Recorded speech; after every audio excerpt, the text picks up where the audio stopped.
सरकार की दूरगामी सोच और नीतियों पर आधारित बजट, विपक्ष में दूरदृष्टि का अभाव, कृष्ण बेदी किसान की समृद्धि से देश की समृद्धि संभव, कृष्ण बेदी युवा नेतृत्व, नारी शक्ति प्रेरित बजट, कृष्ण बेदी पंचकूला 2 फरवरी।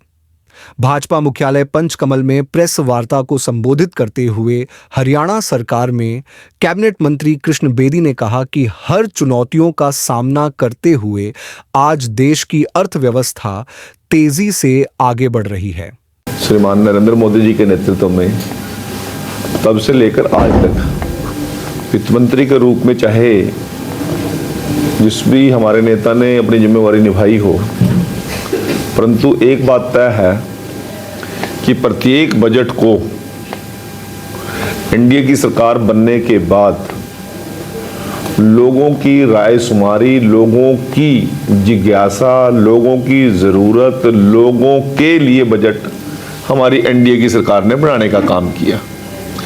बड़ा लंबा प्रोसेस एनडीए की सरकार चलाती रही है, चाहे औद्योगिक घराने के लोग हों, चाहे कृषि की एक्सपर्टीज हो, चाहे हमारे श्रमिक जगत से जुड़े हुए हमारी जितनी भी एसोसिएशंस और ऑर्गेनाइजेशंस हैं, व्यापार जगत की, इसके साथ साथ देश की सुरक्षा को लेकर जितनी एक्सपर्टीज है, देश की विज्ञान और प्रौद्योगिकी को जो एक्सपर्टी टीमें दुनिया भर में देखती हैं, लंबे उनसे चर्चा, विचार विमर्श और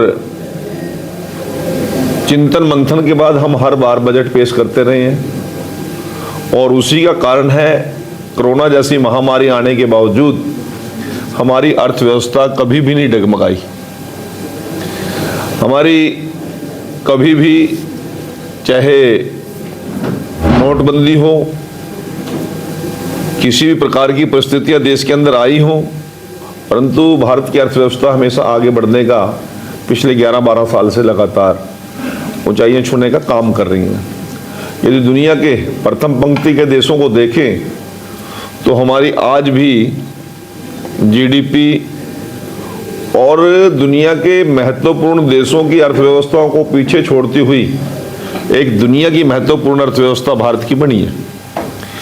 इसका सिर्फ एक ही सबसे बड़ा कारण मैं मानता हूं कि देश की सरकार ने बड़े खुले दिल से लोगों से रायशुमारी की, लोगों से विचार विमर्श किया, लोगों से खुली चर्चा करने के बाद जो बजट पेश किया वो लोगों के हित के लिए, देश के हित के लिए और दुनिया की प्रगति के साथ भारत भी अपनी प्रगति को आगे बढ़ाए, उस सोच को लेकर हमने किया। पिछले बजट के अंदर हमने 12 लाख तक का जो टारगेट रखा था, उसका भी एक हमारी अर्थव्यवस्था पर एक बहुत बड़ा प्रभाव पड़ा। अमेरिका की बेतुकी धमकियों के बावजूद भी हमने जो जीएसटी की स्लैब्स में चेंजेस किए, दुनिया भर की जितनी भी हमारी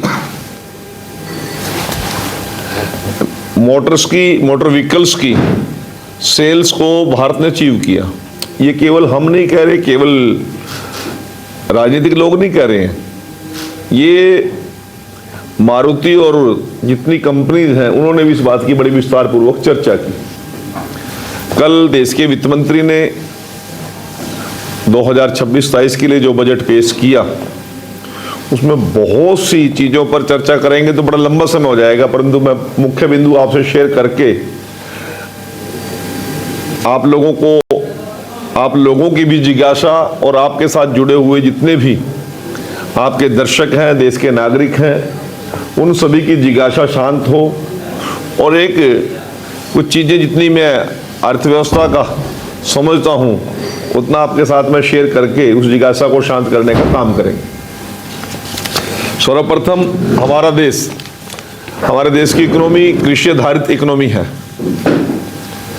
कल के जो बजट में अन्नदाता का समग्र कल्याण, मोदी सरकार के लिए विकसित भारत की प्रथम प्राथमिकता समृद्ध किसान है।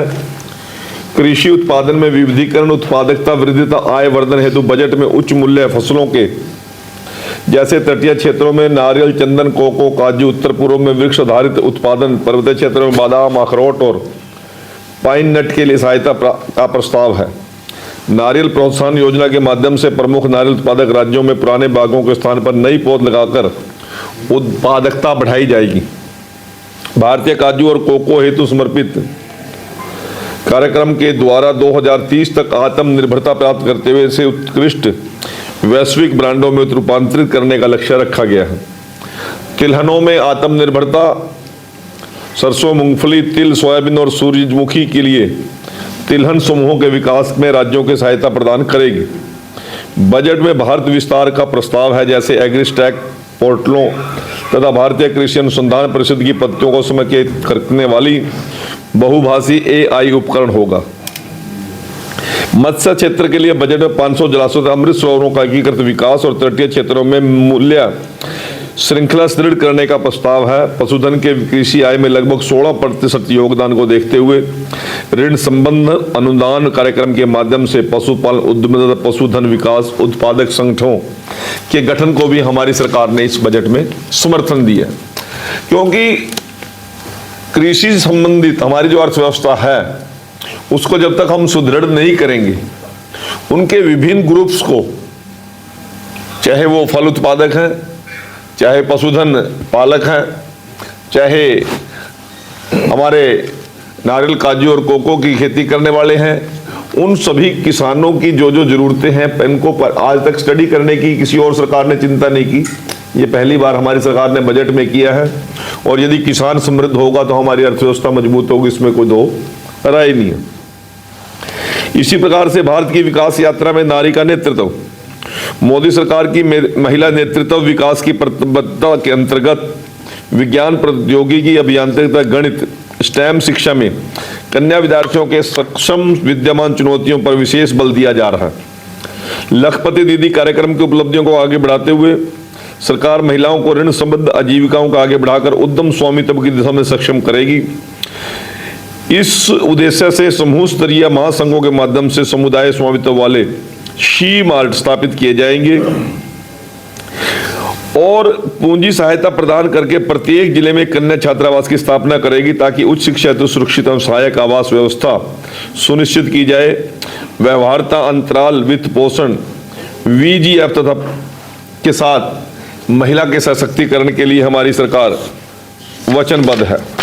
इसी प्रकार से मैं आप लोगों के माध्यम से बताना चाहता हूं, अमृतकाल का साकार रूप सर्व समाज हेतु सामाजिक न्याय कल्याण, सबका साथ सबका विकास की संकल्पबद्ध दृष्टि के अनुरूप दिव्यांग जनों को गरिमा प्रदान करने का कार्य मोदी सरकार ने किया है।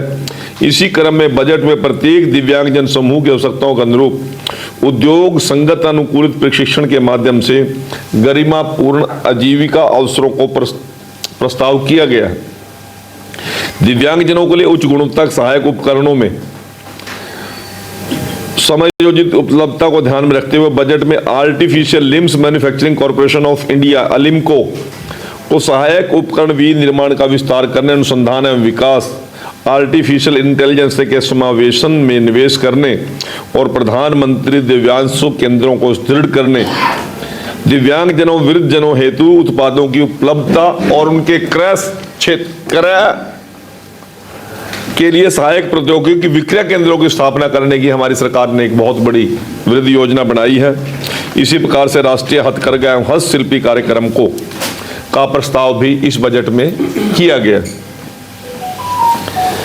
धरोहर पर्यटन एवं वन्य जीव संरक्षण, मोदी सरकार भारत की समृद्ध संस्कृति, धरोहर और प्राकृतिक आपदा को विश्व पटल पर प्रस्तुत करने के लिए प्रतिबद्ध है। बजट में Lothal, Dholavira, Rakhigarhi experimental cultural destinations के माध्यम से जीवंत अनुभव आधारित सांस्कृतिक गंतव्य के रूप में विकसित करने का प्रस्ताव है। National destination digital knowledge grid की स्थापना कर सांस्कृतिक, आध्यात्मिक और धरोहर महत्व के सभी स्थलों का डिजिटल अभिलेखीकरण किया जाएगा, जिससे स्थानीय अनुसंधानकर्ताओं, इतिहासविदों तथा विषय वस्तु निर्माताओं के लिए रोजगार के अवसर प्रदान किए जाएंगे।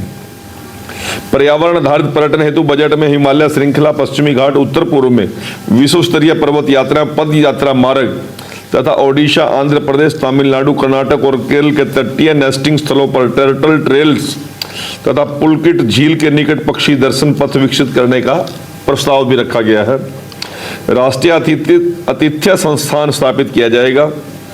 भारतीय प्रबंध संस्थान IIM के सहयोग से 20 प्रमुख पर्यटन स्थलों पर 10,000 मार्गदर्शकों का कौशल विकास किया जाएगा। माननीय प्रधानमंत्री नरेंद्र मोदी जी के दूरदर्शी नेतृत्व में भारत ने 2023 में international big cat alliance IBCA की स्थापना की थी। इस वर्ष भारत प्रथम वैश्विक बिग कैट शिखर अलायंस की मेजबानी कर रहा है, जिसमें विस्तार क्षेत्र में 95 देशों के सरकार के प्रमुख संयुक्त संरक्षण रणनीतियों पर विचार विमर्श करेंगे। हमने अब ट्रैवल एजेंटों के साथ साथ जो पर्यटन स्थलों पर गाइड्स उन पर्यटन स्थलों की जानकारियां विस्तृत रूप से देते हैं, उनके लिए भी 10,000 लोगों का एक ट्रेनिंग करने की योजना हमारी सरकार ने इस बजट में रखी है, ताकि नए रोजगार के अवसर सृजन किए जा सकें। इसी प्रकार से मैं आप सभी के माध्यम से जो बजट 2026-27 है, इसमें 26-27 के केंद्रीय बजट कर्तव्य दुविधा के स्थान पर निर्णय, शब्दाडंबर के स्थान पर सुधार, लोक लुभावन के स्थान पर जन कल्याण की प्रधानता दी गई है।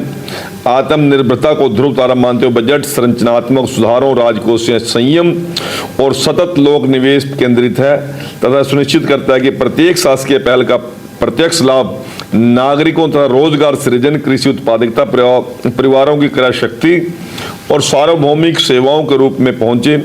विकसित भारत युवा नेतृत्व संवाद 2026 से प्रेरित यह एक विशिष्ट युवा शक्ति प्रेरित बजट है। 3 कर्तव्यों पर आधारित बजट है। उत्पादकता और प्रतिस्पर्धात्मकता बढ़ाकर वैश्विक अस्थिरताओं के बीच अर्थव्यवस्था को मजबूत करके वृद्धि को तीव्र और सतत बनाना। दूसरा है जन आकांक्षाओं की पूर्ति करते हुए उनकी क्षमता निर्माण करना, ताकि वे भारत की समृद्ध यात्रा में सशक्त सहभागी बने। और तीसरा है आर्टिफिशियल इंटेलिजेंस सहित उन्नत प्रौद्योगिकी का विकास और उपयोग कर सुशासन को अधिक प्रभावी बनाना। ये कर्तव्य सुनिश्चित करेंगे प्रत्येक परिवार, समुदाय, क्षेत्र और सेक्टर को संसाधन, सुविधाएं और अवसर उपलब्ध कराए जा सके। मैंने मूल मंत्र आपके सामने इस बजट का नेटशल में रखने का प्रयास किया। आप सभी यहाँ पर उपस्थित हैं। आपके बिना शायद ये आज की प्रेस वार्ता सफल ना मानी जा सकती। आपके सहयोग के लिए जहां मैं आपका आभारी हूं, वहां आभारी हूं जिला के माननीय जिलाध्यक्ष जी का और उनकी पूरी टीम का। आप सभी को यहां पर सादर आमंत्रित करके मुझे अपनी बात रखने का अवसर मिला। आप सभी का बहुत बहुत धन्यवाद। वंदे मातरम। भारत माता की जय।